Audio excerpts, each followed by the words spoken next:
அன்பு சகோதர சகோதரர்களுக்கு வணக்கம். அப்படின்னு பிரம்மஸ்ரீ சங்கர் உங்களுடைய பேசி கொண்டிருக்கிறேன். இன்றைக்கி பார்த்திங்க அப்படின்னா, ஒரு மனிதன் தன்னுடைய வாழ்க்கையை எவ்வாறு கட்டமைச்சிக்கலாம், அவனுடைய வாழ்நாளில் எந்த மாதிரியான ஒரு நிகழ்ச்சி நிரலை அவனை ஏற்படுத்தி கொண்டு மிக சீரும் சிறப்புமாக இந்த வாழ்க்கையை வாழறதை பற்றி நம்ம பார்க்க போகிறோம். அன்பு நண்பர்களே, நம்ம ஒவ்வொருத்தரும் வளர்ந்த உடனே நாம் எந்த மாதிரியான விதத்தில் நாம் வளர்ந்தோம் அப்படின்றத நாம் மறந்துடுறோம். இப்போ நம்முடைய உடம்பு அந்த செல்கள் அப்படின்னு சொல்கிற போது, இந்த செல்களை உருவாக்குவதற்கு இந்த பிரபஞ்சம் ஆற்றலாகப்பட்டது பல லட்சக்கணக்கான ஆண்டுகளாக அவைகளுக்குள்ளே வேதிவினை புரிந்து செல்கள் என்ற வடிவை பெறுகின்றன. அந்த மாதிரியான வடிவை பெற்றவுடனே இந்த மனிதன் என்று அபிமானிக்கிற நம்முடைய இந்த பிறப்பு வரை இந்த பிரபஞ்சமாகப்பட்டது அவ்வளவு விதமான ஒரு ஒத்துழைப்பை, பங்களிப்பை நம்முடைய பிறப்பிற்கு அது அளிக்கிறது என்பதை நாம் ஒவ்வொருவரும் மனதிலே பதிய வைத்துக் கொள்ள வேண்டும். பிறகு நாம் மனிதனிலிருந்து நாம் குழந்தையாக நாம் பிறக்கும்போது என்னென்ன நடக்குதுன்னு சொல்லிட்டு நாம் கொஞ்சம் யோசித்து பார்த்திங்க அப்படின்னா, முதலிலே அந்த தாம்பத்தியம் என்ற அந்த உடல் ரீதியான உறவிலே இருந்து நம்முடைய அந்த பயணம் தொடர்கிறது. அது கூட 4 கோடி விந்தணுக்கள் இந்த யோனியில் அதாவது தாயினுடைய கருவறையில் போயிட்டு விடும்பொழுது அந்த ஒரே ஒரு செல்லாகப்பட்டது, ஒரே ஒரு விந்தணுவாகப்பட்டது அந்த கருமுட்டையை சேர்ந்து தான் நாம் இந்த பூமியிலே உதிக்கிறோம் என்கிறத இன்றைக்கி நாம் எல்லாருமே படிச்சிருக்கோம். அது உதித்த நாள்களில் இருந்து அது வளரும் நாள் வரை 300 நாட்கள் நம்ம கரு சுமக்கும்போது அந்த பெண் எனப்பட்டவள், தாய் எனப்பட்டவள் எவ்வாறான உடல் ரீதியான துன்பங்களை அவர்கள் அனுபவிக்கிறார்கள் அப்படின்றத நாம் கொஞ்சம் சீர்தூக்கி பார்க்கணும். ஒரு பிறப்பு என்பது, ஒரு பெண்ணுக்கு பிரசவம் என்பது பிரசவம்னு சொல்லுவாங்க. அது ஒரு உயிர் போய் உயிர் வருகின்ற ஒரு சூழ்நிலை தான். அந்த அளவுக்கு பிறப்பு என்பது அவ்வளவு கடுமையான ஒரு விஷயமாக நம்முடைய பிரபஞ்சம், நம்முடைய உடல் ரீதியான அமைப்பு நமக்கு கொடுத்துருக்கு.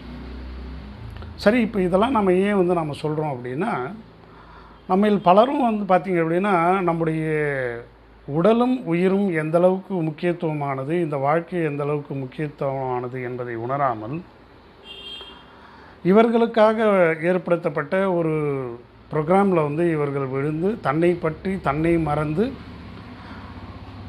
இவர்கள் இந்த உலக மக்களால், உலக வர்த்தகர்களால் ஏற்படுத்தப்பட்ட அந்த நிழல் உலக வர்த்தகர்களால் ஏற்படுத்தப்பட்ட அந்த ஒரு நிகழ்ச்சி நிரலிலே இவர்கள் தன்னை முழுவதுமாக ஒப்படைத்து விட்டு, கடைசியிலே மரணம் வரும்போது மட்டும்தான் தெரிகிறது இதுவரை நாம் வாழ்ந்த வாழ்க்கையே பயனற்ற வாழ்க்கை என்பது மரணிக்கும் போது தான் தெரிகிறது.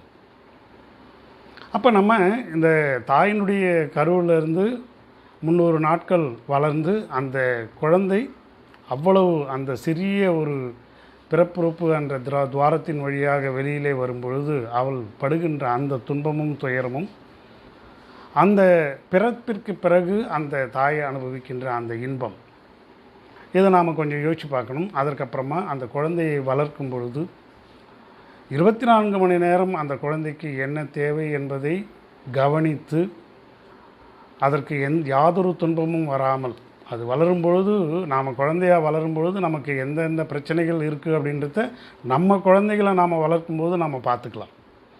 அப்போ ஒரு தாயும் தந்தையும் இம்மாதிரியான பலவிதமான பிரச்சனைகளில் அனுபவித்து தான் முதல்ல பிரபஞ்சம் என்கின்ற மிகப்பெரிய ஆற்றல் நம்மை செல் வடிவிலே உற்பத்தி செய்வதற்கு மிக மிக கடினமான ஒரு பணியை அது செய்கிறது. அதற்கப்புறம் மனிதன் என்று அபிமானித்து நாம் கருவறையிலே இருந்து 300 நாட்களிலே பிள்ளையாக வரும்பொழுது தாய் தந்தையர் அவர்கள் படும் பாடு நாம் மனதிலே கொள்ள வேண்டும். அதன் பிறகு இந்த சமூகத்திலே உள்ளவர்கள் அவர்களுடைய பங்களிப்பான அவருடைய வரி இனங்கள் போன்ற விஷயத்திலே அவர்கள் பணங்களை கொடுத்து, அதன் மூலமாக பலவிதமான திட்டங்களை போட்டு அதற்கு கல்வி என்கின்ற ஒரு விஷயத்தை நமக்கு கொடுக்கும் பொழுது நம்முடைய பிரபஞ்சம், நம்முடைய பெற்றோர்கள், நம்முடைய சமூகம் இவர் எல்லாரும் நம்மை வளர்த்தெடுக்க எவ்வளவு பாடுபட்டார்கள்ன்றதை நம்ம பார்க்கணும். ஸோ இந்த மாதிரி பாடுபட்ட பிறகு இந்த உடலையும் உயிரையும் அதனுடைய மதிப்பையும் தெரியாமல் நாம் இந்த உடம்பையும் உயிரையும் பலவிதமான தப்பிதமான விஷயங்களுக்கு இதை நம்ம செலவு செய்து நம்முடைய உயிராற்றலையும் உடலையும் தப்பிதமான விஷயங்களுக்கு செலவு செய்து அதை அழிக்கும் பொழுது ஒரு மிகப்பெரிய பிரம்மாண்டமான ஒரு மாளிகையை கட்டி அதை குண்டு வைத்து தகர்ப்பது போல கடினமான இந்த பிரபஞ்ச சக்தி நம்மை உருவாக்கிய பிறகு அந்த கடினமான ஒரு பணியை எல்லாம் நாம் சீர்தூக்கி பார்க்காமல் நாம் இதை போதையின் பாதையிலையும் அகங்கார பாதையிலையும் இதை அழிக்கும் பொழுது இது முற்றிலுமாக பயனற்ற ஒரு விஷயமாக நமக்கு அமைகிறது என்பதை நாம் மனதில் கொள்ள வேண்டும். ஸோ அதனால தான் ஒழுக்கம் விழுப்பம் தரலான் ஒழுக்கம் உயிரினும் ஓம்பப்படும் சொல்லுவாங்க. ஆனால் இந்த ஒழுக்கம் ஏன் நமக்கு தேவை அப்படின்றத இன்றைய தலைமுறைக்கு கற்றுக் கொடுக்கறதுக்கு யாருமே இல்லை. ஒரு காலத்தில் குருகுல கல்வி இருந்தது. அந்த குருகுல கல்வியிலே பார்த்திங்க அப்படின்னா பிறப்பு என்பது எல்லோருக்கும் சமமானது. அதே போல் வாழும் வாழ்க்கையிலே எவ்வாறு நாம் இருக்கிறோமோ அதை பொறுத்து தான் நம்முடைய வாழ்வு இருக்கும். அதன் பிறகு அந்த குருகுலத்திலே சில ஞானப்பாதையிலே நாம் செல்லும் பொழுது நாம் பூரணமான ஆனந்தத்தை நாம் அனுபவித்து மிகச்சிறந்த ஒரு வாழ்க்கையை நாம் அனுபவித்து பூரணத்துவத்தை அடையலாம் என்பது வரை அந்த குருகுல கல்வியிலே நமக்கு இடம்பெற்றிருந்தது. அது லேட்டர் ஸ்டேஜில் நமக்கு இந்த கல்வி முறைகள்லாம் எப்படி ஆகிப்போச்சு அப்படின்னா, இந்த உலகத்தை தீர்மானிக்கும் அந்த சக்திகள் இருக்குது பார்த்திங்களா, அந்த சக்திகளுக்கு அவர்கள்தான் எஜமானர்களாக இந்த உலகத்தை இன்று இயக்கி வருகிறார்கள். அந்த எஜமானர்களுக்கு சேவை செய்வதற்காகவே இந்த கல்வி திட்டங்கள்லாம் ஏற்படுத்தப்பட்டு இந்த தொழில்முறைகள்லாம் வடிவமைக்கப்பட்டு பிறக்கும் ஒவ்வொரு மனிதனும் அந்த எஜமானர்களுக்காகவே வாழ வேண்டும் என்கின்ற முறையிலே தான் இந்த அரசியல் சட்டங்கள் அரசியல் திட்டங்கள் எல்லாம் வரையறுக்கப்பட்டு இன்று அந்த நிழல் உலக முதலாளிகள் தான் ஏகபோக வாழ்க்கையை வாழ்ந்து கொண்டிருக்கிறார்கள். ஆனால் இந்த சாமானிய மக்கள் அவர்களுடைய மிக கடுமையான உழைப்பை அவர்கள் ஏன் பிறக்கிறோம், ஏன் வளர்கிறோம், ஏன் வாழ்கிறோம் என்று தெரியாமல் உழைத்து உழைத்து உழைத்து அவர்களுடைய அந்த உழைப்பினுடைய பிரதிபலனை இந்த நிழல் உலக முதலாளிகளுக்காக தாரை வார்த்துவிட்டு கடைசியிலே அவர் அந்திம காலத்திலே சாகிறார்கள். நீங்கள் எல்லாம் சொல்லலாம், அவர்கள் மருத்துவத்துக்கான நம்ம விஷயத்தை நம்ம கொடுக்குறாங்க, ரோடு போட்டு கொடுக்குறாங்க, ஆட்சி நடத்துகிறாங்க, அவர்கள் எல்லாம் எந்த விதத்திலே நமக்கு தீங்கு செய்கிறாங்கன்ட்டு. மனிதனை மனிதனாக உணர விடாமல் செய்வதிலே இன்றைய நிழல் உலகத்தினுடைய பங்கு மிக மிக முக்கியமாக இருக்கிறது. அதற்கு தான் அப்போது இதை சீர்தூக்கி பார்த்து அதை புரிந்து கொண்டவர்கள் மனித வாழ்வை மனித வாழ்வாக வாழ்கிறார்கள். பிறர் எல்லாம் என்ன பண்ணுறாங்க அப்படின்னா அடிமை வாழ்வுக்கு தன்னுடைய வாழ்க்கையை சாசனம் எழுதி வைத்துவிட்டு அதற்காகவே வாழ்ந்து அதற்காகவே அவர்கள் இறப்பது தான் நம்ம பார்த்துட்ருக்கோம். சரி, இதுதான் இன்றைய உலகத்தில் நம்முடைய நிழல் உலக முதலாளிகள் நம்மளை எந்த அளவுக்கு நம்முடைய ஒவ்வொருவருடைய வாழ்க்கையையும் அவர்கள் எவ்வாறு தனக்காக பயன்படுத்தி கொள்கிறார்கள் என்பதை பற்றி நாம் பார்த்தோம். இதை மிகப்பெரிய அறிஞர்கள், அதாவது தன்னை உணரும், அதாவது ஒரு மாற்றி யோசிக்கக்கூடிய மனிதர்கள் எல்லோருமே இதை புரிந்து அவர்கள் சொல்லியிருக்கிறார்கள்.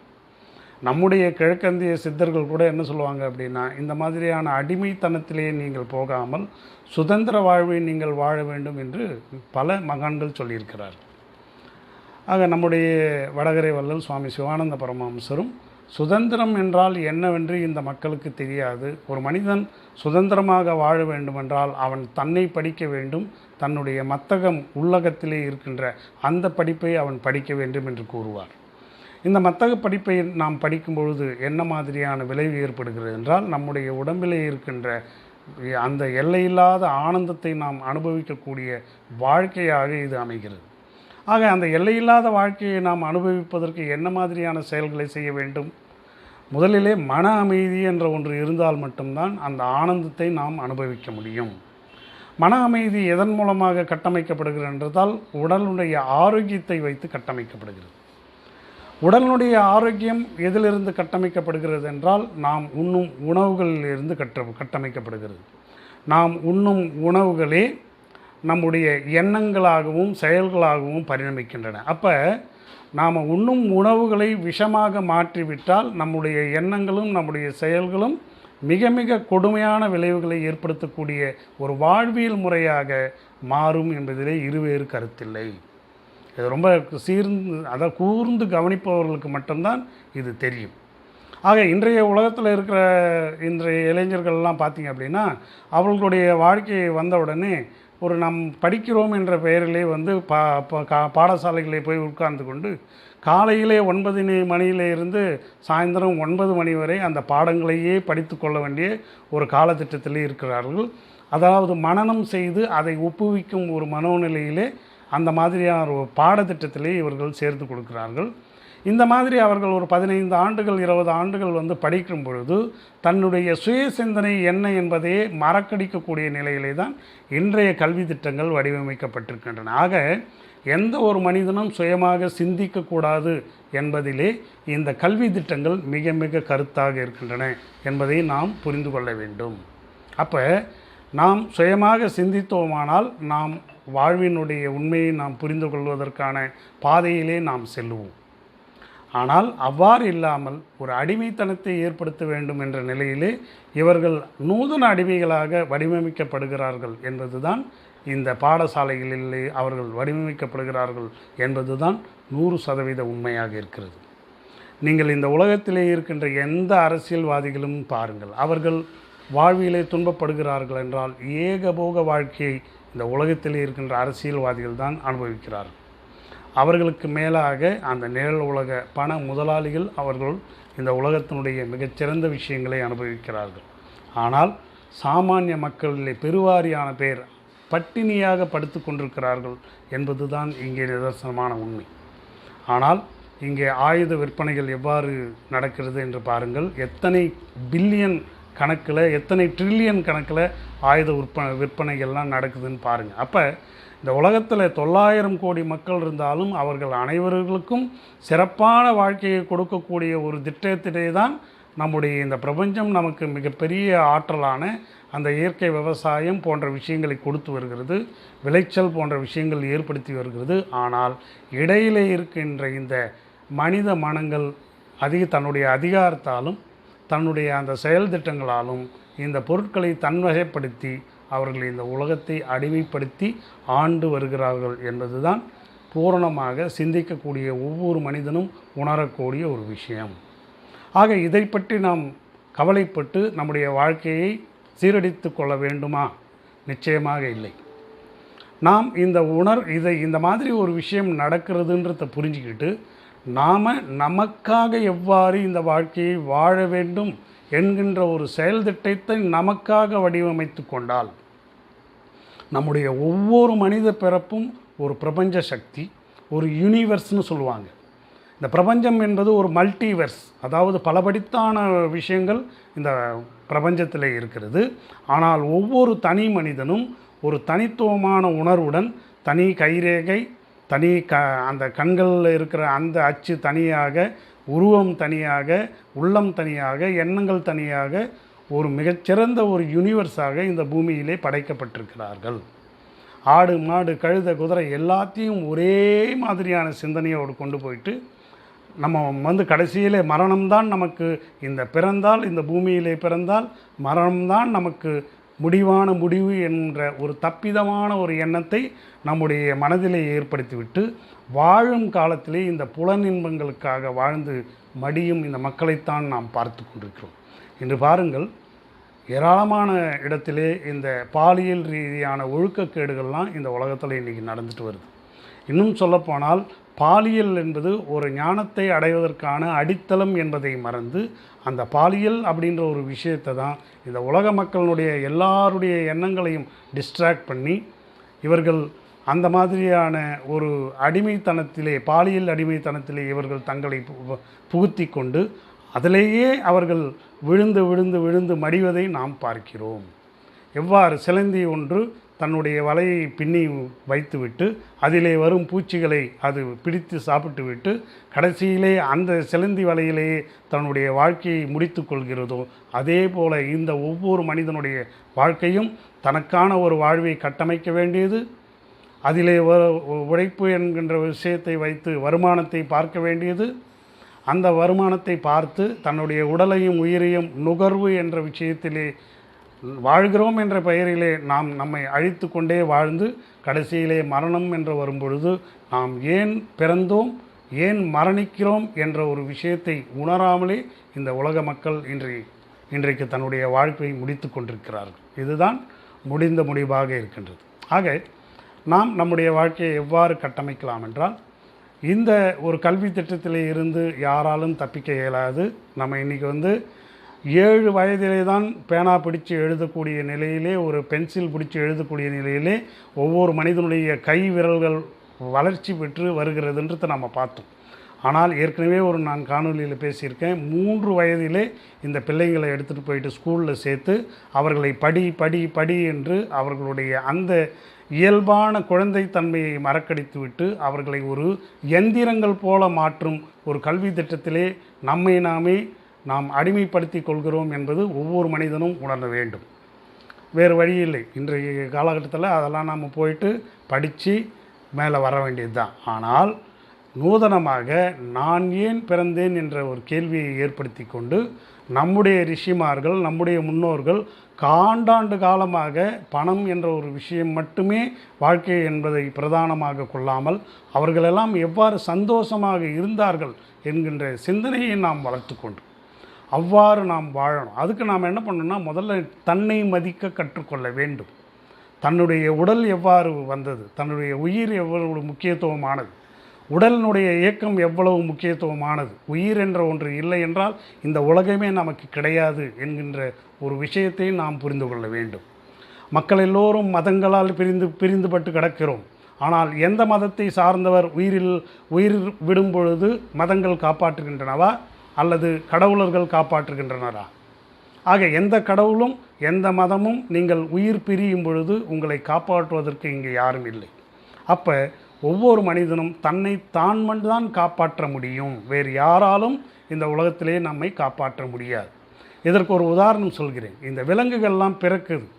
ஒரு குரங்கு இனமாக இருக்கட்டும், ஒரு அணில் இனமாக இருக்கட்டும், எல்லா இனங்களும் அவை பாட்டு பிறந்து இயற்கையாக வாழ்ந்து இயற்கையாக அவர்கள் தன்னுடைய வாழ்க்கையை முடித்து கொள்கிறார்கள்.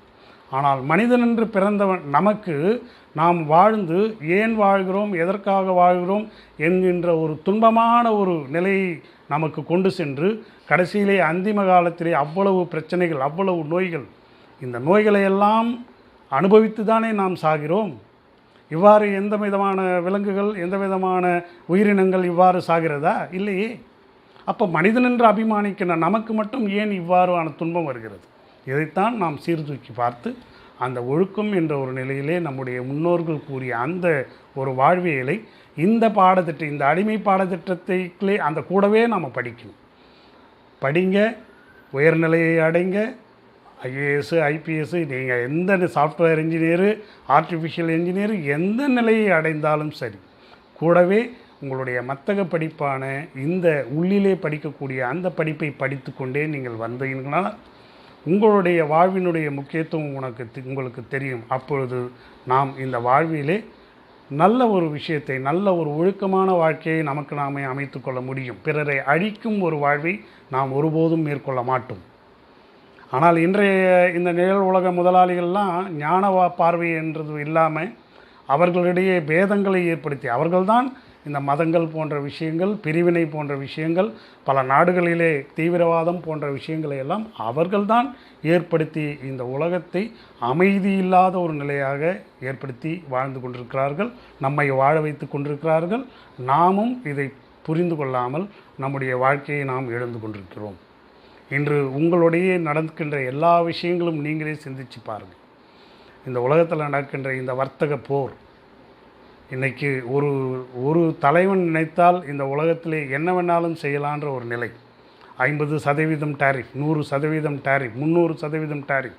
ஏதோ விளையாட்டு பிள்ளைகள் விளையாடுவதைப் போல இந்த வர்த்தகங்கள் எல்லாம் விளையாடப்பட்டிருக்கின்றன. இந்த பூமியிலே போர்கள் நடந்து கொண்டே இருக்கின்றன. பசியும் பட்டினிலும் பச்சிலம் குழந்தைகள் இன்றைய வரை சாகடிக்கப்பட்டு கொண்டிருக்கிறார்கள்.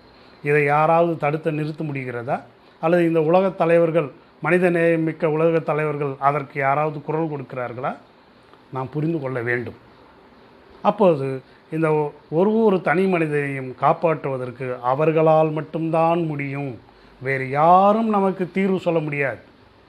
ஒரு மனிதன் அவனை உணரும் பொழுது மட்டும்தான் அவன் பூரணமான வாழ்க்கையை இந்த பூமியிலே வாழ முடியும். இல்லையென்றால் அடிமைகளாக இருந்து சாகத்தான் முடியும். ஸோ நீங்கள் புரிஞ்சுக்கோங்க, நீங்கள் அடிமைகளாக இருந்து சாகப் போவீர்களா, அல்லது இந்த அடிமை திட்ட கல்வியிலேயே மத்தக கல்வியாம் இந்த சித்த வித்தை போன்ற பிராணாயாமம் போன்ற விஷயங்களை கற்றுத் தெளிந்து உண்மையான மனிதநேயம் என்றால் என்ன, உண்மையான மனிதத்தன்மை என்றால் என்ன அப்படின்றத நீங்கள் புரிஞ்சு தன்னை முதலிலே காக்க வேண்டும். தன்னுடைய உடம்பையும் உயிரையும் நாம் முதலிலே காக்க வேண்டும். எவ்வாறு? நோயற்ற உடலாக, எந்த விதமான கெடுதல் இல்லாத உள்ளமாக, எண்ணங்களும் செயல்களும் மிகவும் உயர்ந்த நிலையிலே நாம் வைத்துக்கொண்டு இந்த வாழ்க்கையை நாம் வாழும் பொழுது நமக்காக ஒரு புதிய பாதை அங்கே பிறக்கும். பணம் இல்லாமல் இன்றைக்கி வாழ முடியாது. அதனால் பலவிதமான பட்டங்களை நாம் பெற்றுதான் ஆக வேண்டும். அது ஒரு சைட் ட்ராக்கில் போயிட்டே இருக்கும்போது நாம் நம்முடைய அந்த குருகுல கல்வியை நமக்கு நாமே கற்று பல குருமார்கள் இன்று காத்து கொண்டிருக்கிறார்கள் நமக்கு கொடுப்பதற்காக. சில குருமார்கள் இந்த குரு என்ற பெயரிலே இந்த உலகத்தை அழித்து கொண்டும் இருக்கிறார்கள். தாங்கள் ஏகபோகமாக 4000 கோடி 5000 கோடின்னு சொல்லிட்டு சம்பாதித்து அவர்கள் மிக ஏகபோக வாழ்க்கையை ஈவன் காமம் போன்ற விஷயத்திலே மிக பெரிய நிலையிலே அவர்கள் வாழ்ந்து கொடுக்கிறார்கள். அந்த மாதிரியான குருக்களிடம் சென்று உங்களுடைய வாழ்க்கையை இழக்காமல் பல இல்லற குருக்கள் இந்த பூமியிலே இருந்து கொண்டிருக்கிறார்கள். அவர்களுடைய அடியொற்றி அவர்களுடைய ஆலோசனையை பெற்று இந்த உலகத்தில் யாரும் நமக்கு குருவாக வர முடியாது. நமக்கு நாம் தான் குரு. அதற்கு நம்முடைய எண்ணங்களும் செயலும் நாம் நம்முடைய மனதிலே பதிய வைக்கும் அந்த சிந்தனைகளும் தான் நமக்கு ஆதாரமாக இருக்கும் என்று கூறி நாம் சுதந்திரமாக ஆனந்தமாக ஆரோக்கியமாக வாழ்வதற்கான அந்த எண்ணங்களையும் சிந்தனைகளையும் வளர்த்து அந்த செயல்பாடுகளையும் நாம் செய்து மிக உயர்ந்த ஒரு பதவியாம் மரணமில்லாத பெருவாழ்வை ஒவ்வொருவரும் அனுபவிக்க வேண்டும்.